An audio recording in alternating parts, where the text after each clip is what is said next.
Tally అనే మాట చూడండి, తన ద్రవ్యమును ఏం చేయడు, వడ్డీకి ఇవ్వడు. నీకు కష్టపడ్డావు, వడ్డీ ఇంట్రెస్ట్ అనేది కూడా బైబిల్ ఒప్పుకోదు, గుర్తుపెట్టుకో.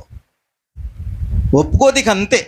ఇక మీ బాబాయ్ ఏమన్నాడు, మామ ఏమన్నాడు, ₹1 మిగులుతాయి అని అనుకుంటే అది నీ ఇష్టం, కానీ బైబిల్ ప్రకారం ఒప్పుకోదు. ఎవరు పరిశుద్ధులుగా నివసించగలిగిన వాడంటే నువ్విచ్చే డబ్బులు ఎప్పు వడ్డీకి లేదనమాట. వడ్డీకి ఎవడు అవసరమైతే హెల్ప్ చేసి నీ డబ్బులు నువ్వు తీసుకో, చేయబోదులుగా తీసుకో, కానీ ఇంట్రెస్ట్ అనేది బైబిల్ ఒప్పుకోదు. మీకు కావాల్సిన రెఫరెన్సులు చాలా ఉన్నాయి. లేవియా గ్రంథము 25వ అధ్యాయం 36వ వచనం, సామెతలు 15:27, వడ్డీ గురించి దాదాపు 7-8 వచనాలు ఉన్నాయి. అందువల్ల ఇంట్రెస్ట్ అనేది మనము ఇవ్వకూడదు.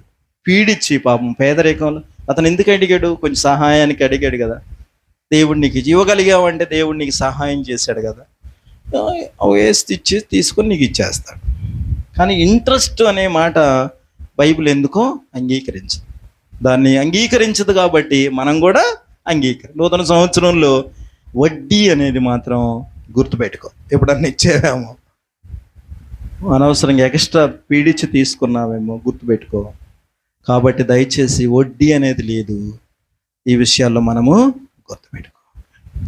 సహాయం చేసుకో, దేవుడు నీకు ఇస్తాడు, ఆరోగ్యం ఇస్తాడు, చక్కగా శక్తిని. ఎవరికైనా అంటే లేవు తమ్ముడు, నీకున్న పరిస్థితుల్లో చెప్పుకోవచ్చు. ఇది వడ్డీకి ఇచ్చే, ఇతరులకు ఇచ్చే విషయంలో చెప్పు. తర్వాత రెండవది, నిరపరాధిని చెరుపుటకై లంచము పట్టుకో. లంచము నీకు దేవుడు ఒక హోదా, లంచం అంటే నీకు హోదా, పెద్దరికమో లేకపోతే నలుగురిలో పెద్దగో. నిరపరాధిని అంటే నిరపరాధి ఇట్టున్నాడు, అతను చెరుపడానికి అవతలు ఎవరు ఉండాలి? నిరపరాధి అవతలంటే అవతలు ఎవరు ఉండాలి? అపరాధి ఉండాలి. అపరాధి ఉన్నాడు, నిరపరాధి ఉన్నాడు, నువ్వు మధ్యలో ఉన్నావు. అర్థమవుతుందండి నేను అన్న పాయింట్? నిరపరాధిని చెరుపుటకై లంచము ఎవరిస్తారు? అపరాధి ఇస్తాడు. అపరాధి నీకు ఇస్తున్నాడు, ఎవరికి అన్యాయం చేయమని? ఇతనికి అన్యాయం చేయమని. అది డీల్ చేసుకోవాలి. అతనికి నిరపరాధి, పాపం ఆయన కదా నిరపరాధి. కోర్టులో ఒక రూల్ ఉంది తెలుసా, నాకు కరెక్ట్ గుర్తులేదు.